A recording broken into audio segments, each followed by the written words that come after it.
Let me set the scene. It's the day after Louisville went into Pittsburgh, and after falling behind by 17 in the first quarter, had an impressive come-from-behind 34-27 win over the Panthers to start the ACC schedule with the win. What an afternoon Saturday was. I'm sure many of you were like me. Anxiety was at a much higher level than anticipated. Wasn't having the most pleasant first hour or so. About an hour, first hour, just under the first hour after kickoff. It was a long first quarter.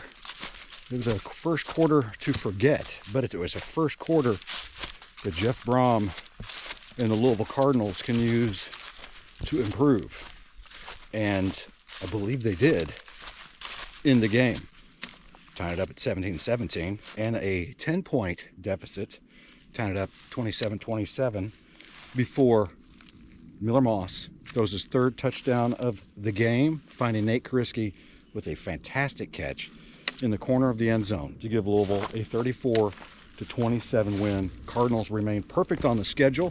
They're still working towards perfect as a team.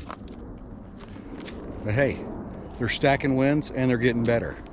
What do you say we hike about it?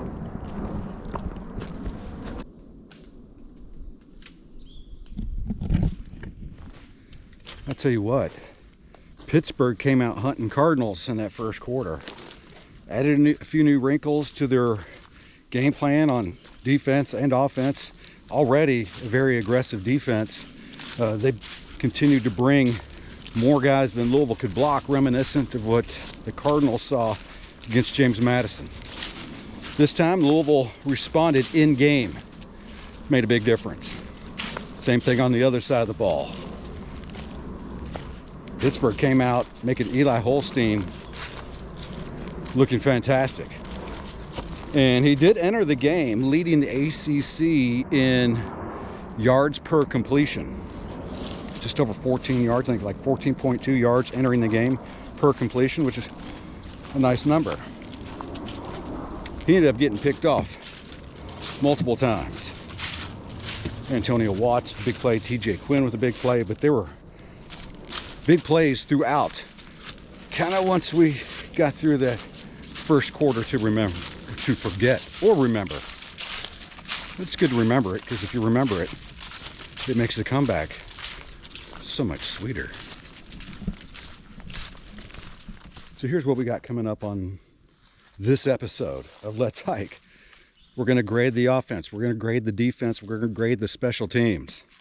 Let me share some of my thoughts from the press box, from Acrisure Stadium, from my vantage point, my tumultuous emotions and thoughts that were going on throughout that game. What a roller coaster that was.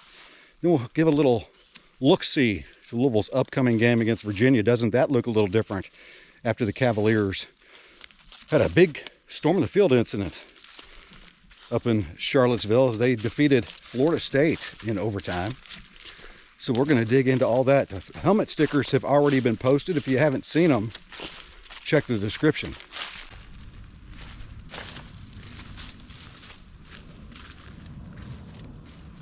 Once down 17-0, while there was doubt bouncing around the minds of Card Nation and probably to many of the other onlookers who didn't have a connection, I imagine the Pittsburgh fans were probably feeling pretty confident after that first quarter. But that was not the case for Louisville. Louisville did not give up. They kept that fight. They knew that they could overcome and had that internal belief, something that Jeff Brom complimented his team on afterwards, and rightfully so, because once the second quarter came around and Louisville made some adjustments, it was the Cardinals that went hunting.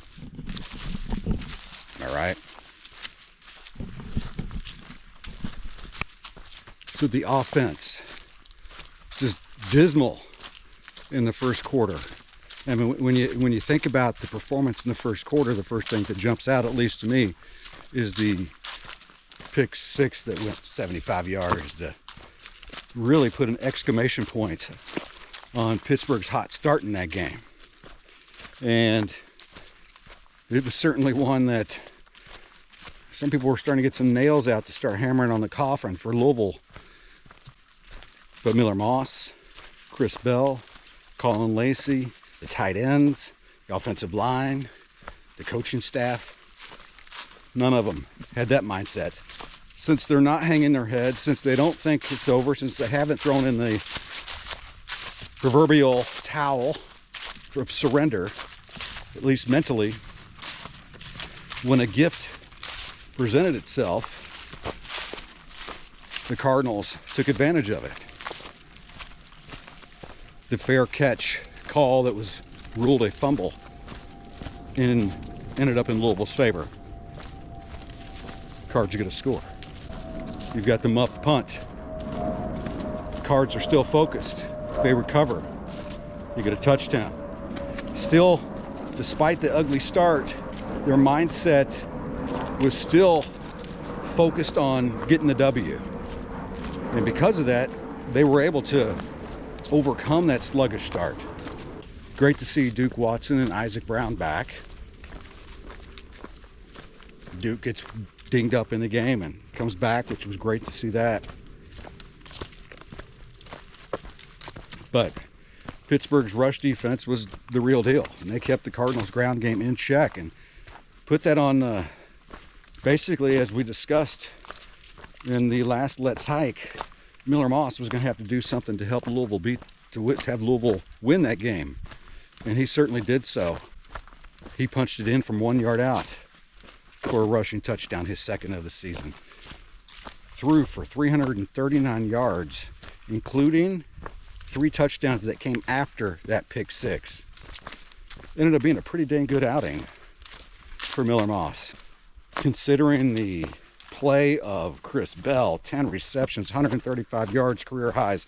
Colin Lacey following up his amazing performance against Bowling Green with a fantastic performance against the Panthers to help.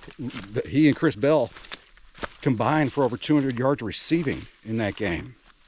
That's a passing attack that's starting to wake up, that's starting to find its rhythm, starting to build some confidence just in time.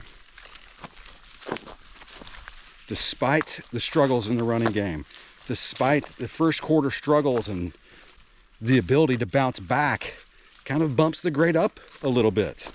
But you can't completely discount what did happen or did not happen in the first quarter offensively. For their performance in the 34-27 win at Pittsburgh, the offense, B+.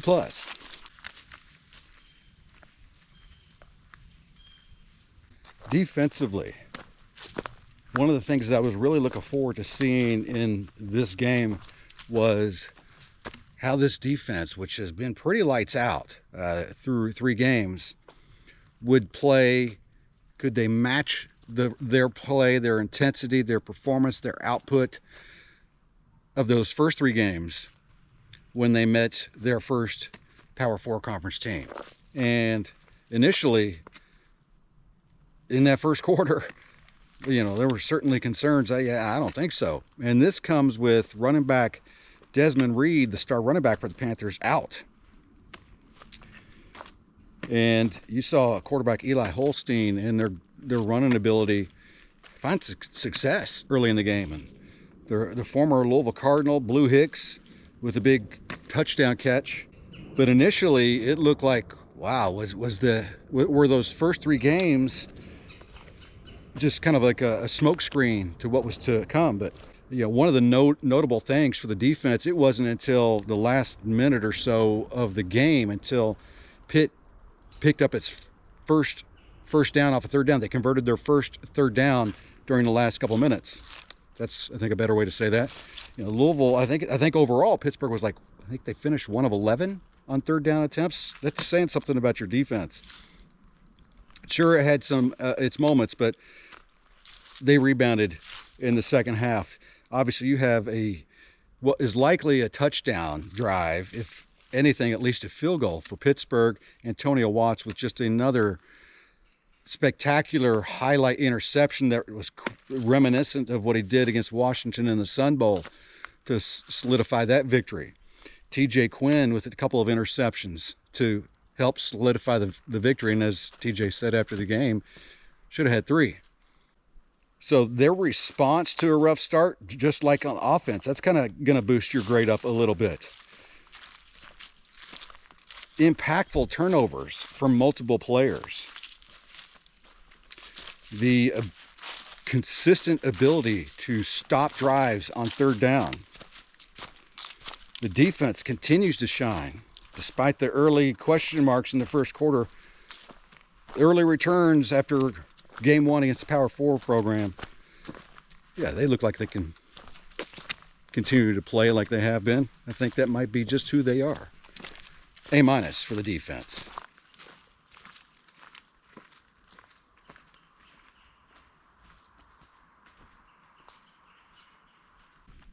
Special teams, they've been pretty special through the first 3 games.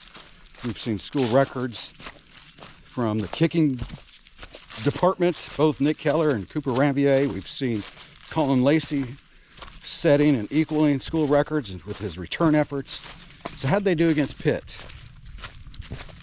Really no complaints. You saw Nick Keller match his school record with a 57-yard field goal. Also missed from 56, but I'm not going to ding him for that at all. Cooper Ranvier hit another. He's now 7 for 7 in his career. And while punting hasn't been the biggest spotlight or bright light for the special teams at this point, Carter Schwartz did drop a nice one late in the game. Corner, what was it, 1 yard line that he dropped it at late, when Pittsburgh was going to try to mount the game-tying touchdown drive. Fantastic punt to really pin them back. And then, of course, on special teams, they recovered that muffed punt, which, big moment. First play, Miller Moss to Chris Bell for a touchdown to tie the game at 17 each there. So special teams continue to be special. They're getting an A for their contribution, which again was impactful in Louisville's 34-27 win at Pittsburgh.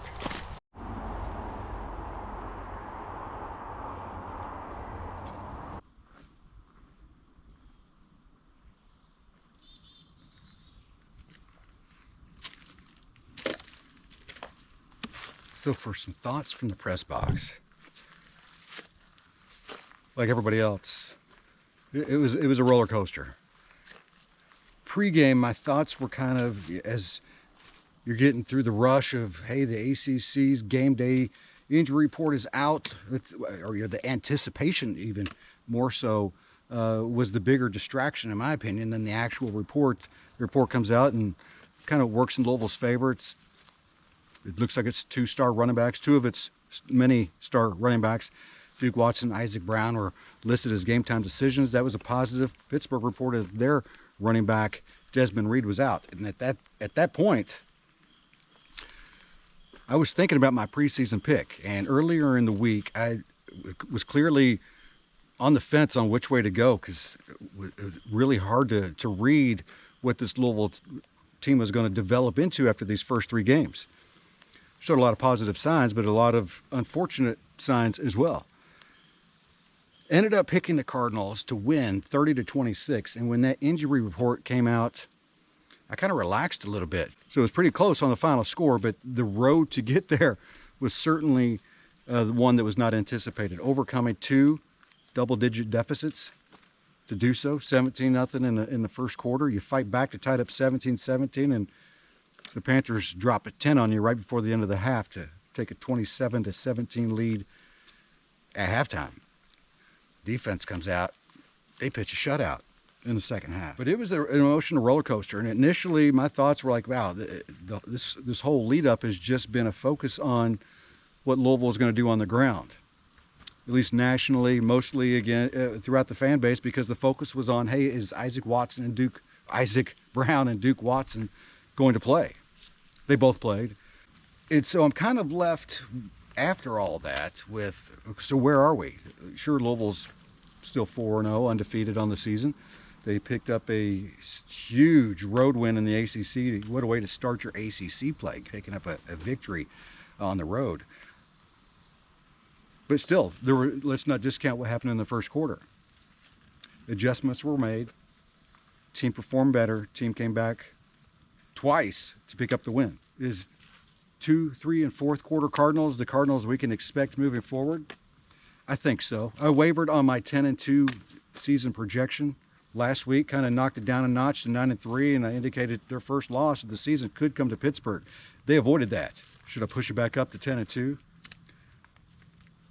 That first quarter still has me nervous, and I'm going to keep it sitting at 9-3, but it's certainly trending up. So to wrap up my thoughts from the press box, Louisville needed a big game for Miller Moss. Louisville got a game for Miller Moss. This could be that moment, as Chris Bell told me after the game, they're going to follow in his footsteps, and he certainly showed a confidence level, a level of grit and determination that is going to be contagious. At least that's my expectation, that's my hope. I think we may have seen the awakening of the Louisville pass offense. Very impressive, and I think this is a springboard to Louisville's offense finally finding its rhythm. Not that it's going to be perfect yet. Still got a lot of things to figure out on the offensive line still, and other across the board really, but still had too many impactful penalties, holding, personal fouls. Need to clean those up, but I think this is a springboard to the offense. I'm a believer in this defense. Again, I do anticipate they're going to give up some scores. They'll probably give up an ugly score here or there. They're not going to be perfect, but I'm starting to believe even more so in their ability to compete at the Power 4 level. They proved a lot to me against Pitt. Not that Pitt is going to be one of the nation's best offenses in the country, but they certainly stepped up to the challenge when facing a difficult one at that, and creating opportunities for that offense. So I think Louisville, I believe this is a springboard for the way they perform on the field, and the X factor of coming together closer, because when you come back like that, that's going to strengthen the locker room atmosphere, or it should, and the belief in your leaders on both sides of the ball, the belief in your coaches. It should strengthen all of that.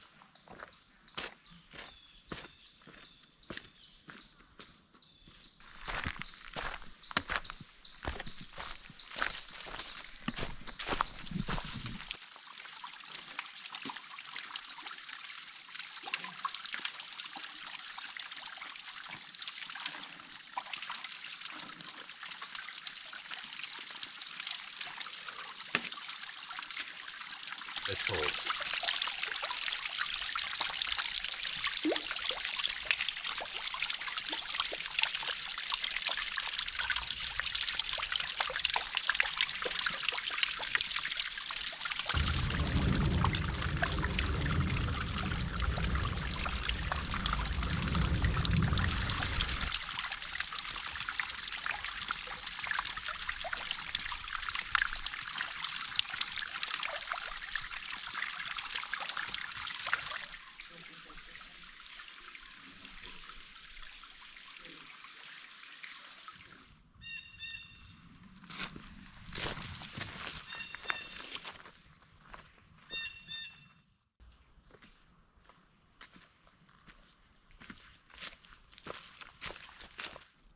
So up next, Virginia, Saturday afternoon, 3:30, L&N Stadium.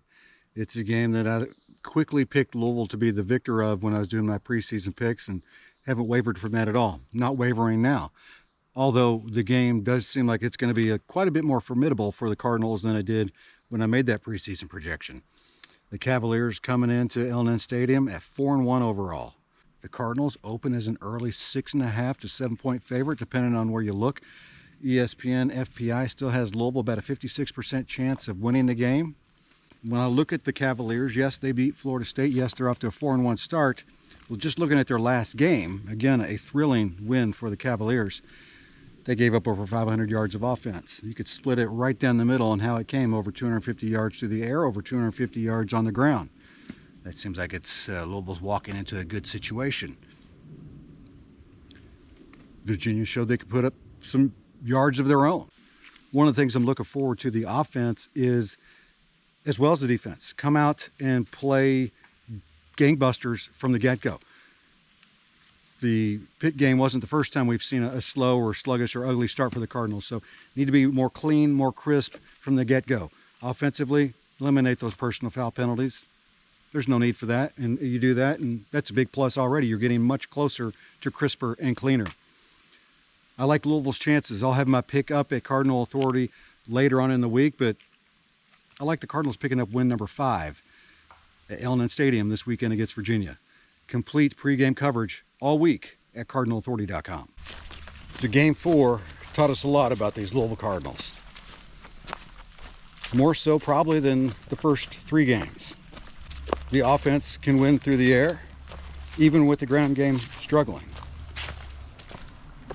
The defense can still lock down after a rough start. This team has a will. I think that's the biggest takeaway. Sure, the win's nice. You got to have the win. Learning that this team has no quit, that has that grit, that leadership, that belief in each other, their belief in the coaching staff. Those are huge things to learn about this team. Great qualities for these Cardinals to have. Beautiful early fall day. It's great to hike throughout the fall. So this is a great time to hit that subscribe button, because plenty of that is coming your way. If you've already done so, if you're one of the many new subscribers or long-term subscribers, appreciate that. Feel free to give it a like. Feel free to share it along, because we still got plenty more football season coming along. So we're going to have some fall hikes. We're going to see the leaves change. Who knows? Maybe we'll see some snow in one of our hikes. We're going to continue throughout the journey. So go ahead and hit that subscribe button. Appreciate you. And thanks again for going hiking with Michael McCammon.